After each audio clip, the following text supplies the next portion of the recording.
মা, ও মা, আসসালামু আলাইকুম মা। ওয়ালাইকুম আসসালাম আবু বকর। মা, আমার অনেক পানির পিপাসা পেয়েছে, আমাকে এখনই এক গ্লাস পানি দাও মা। একটু অপেক্ষা করো বাবা। এই নাও পানি। বিসমিল্লাহির রহমানির রহিম। আলহামদুলিল্লাহ। এই নাও মা।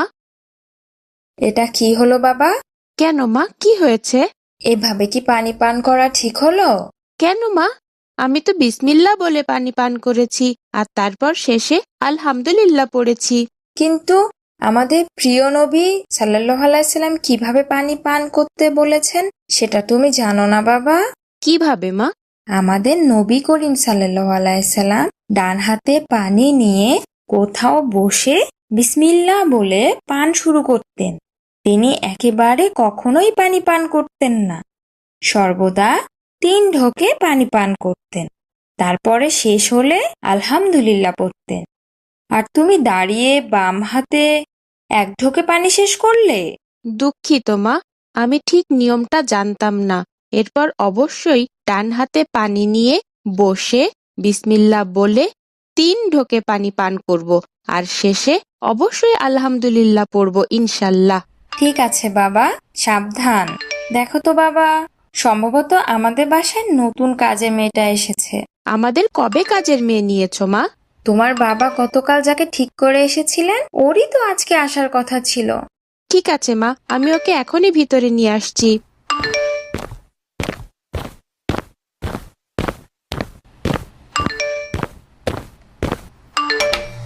আসসালামু আলাইকুম ভাইজান।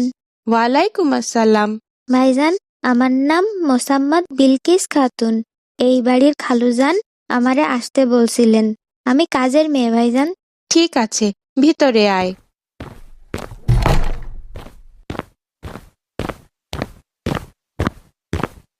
সোফায় না, নিচে বস। ঠিক আছে ভাইজান, আমি দাঁড়াইয়া থাকি। মা, ও মা, কাজের মেয়েটা এসেছে। আসছি বাবা। আসসালামু আলাইকুম খালাম্মা। ওয়ালাইকুম আসসালাম। কি ব্যাপার, তুমি দাঁড়িয়ে আছো কেন? সোফায় বসো। না খালাম্মা, ভাইজান তো সোফায় বসতে না করলেন। আবু বকর, তুমি ওকে সোফায় বসতে না করেছো কেন? মা, ও তো আমাদের কাজের মেয়ে। কাজের মেয়ে সোফায় কেন বসবে? ছি বাবা, এগুলো বলতে হয় না। তোমার নাম কি মা? মোসাম্মদ বিলকিস খাতুন। তোমার বাড়িতে আর কে কে আছেন? শুধু বাবা আছেন, মা অনেক আগেই মারা গেছেন খালাম্মা। ঠিক আছে, তুমি এই বাড়িতে বাড়ির মেয়ের মতোই থাকবে। আপনি অনেক ভালো খালাম্মা। ঠিক আছে বিলকিস, আসো আমার সাথে, আমাকে রান্নায় সাহায্য করো। কই মা, আমার নাস্তাটা নিয়ে এসো তাড়াতাড়ি। আসছি বাবা।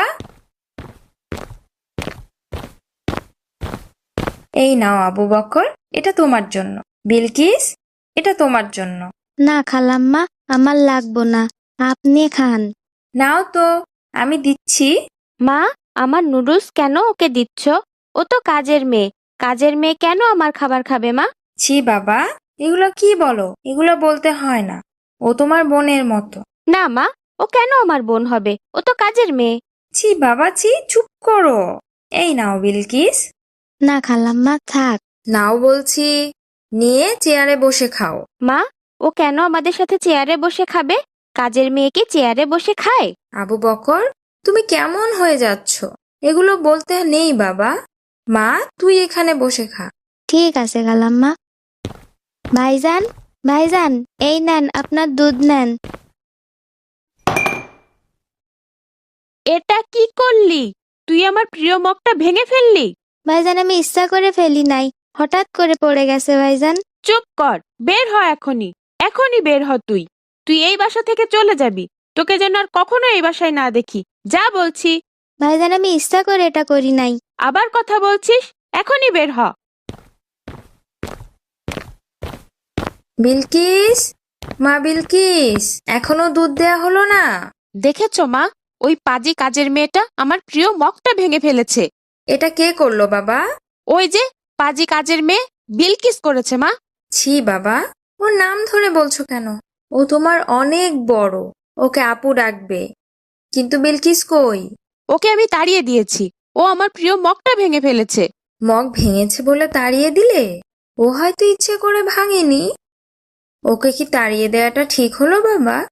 আমি লক্ষ্য করছি ও আসার পর থেকেই তুমি ওর সাথে খারাপ ব্যবহার করছো। কেন বাবা? করবেই তো, ও তো কাজের মেয়ে। এটা কেমন কথা বাবা? তুমি ভুল করছো আবু বকর। তুমি কি জানো আমাদের রাসূল সাল্লাল্লাহু আলাইহি সাল্লাম কাজের লোকের ব্যাপারে কেমন ছিলেন? কেমন ছিলেন মা?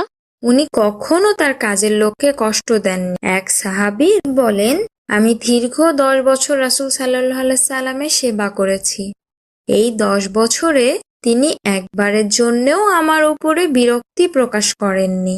আর বুখারী শরীফের বর্ণনা মতে নবী করিম সাল্লাল্লাহু আলাইহি সাল্লাম মৃত্যুর মুহূর্তে শেষ বাক্য হিসেবে বলে গেছেন, নামাজ আর দাসদাসীদের ব্যাপারে আল্লাহকে ভয় করতে। নবী করিম সাল্লাল্লাহু আলাইহি সাল্লামের কথাগুলো বারবার বলেছেন। কিন্তু মা, ও আমার প্রিয় মগ ভেঙে ফেলেছে। এজন্যই তো রাগ করে আমি ওকে বের করে দিয়েছি। কিন্তু বাবা, ও হয়তো ইচ্ছে করে ভাঙেনি। এত সামান্য ব্যাপারে তোমার ক্ষমা করে দেওয়া উচিত ছিল।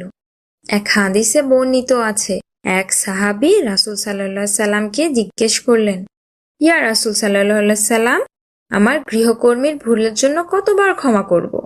রাসূল সাল্লাল্লাহু আলাইহি সাল্লাম বললেন, প্রতিদিন 70 বার ক্ষমা করবে। আর একটু ভুলেই তুমি ক্ষমা না করে ওকে বের করে দিলে?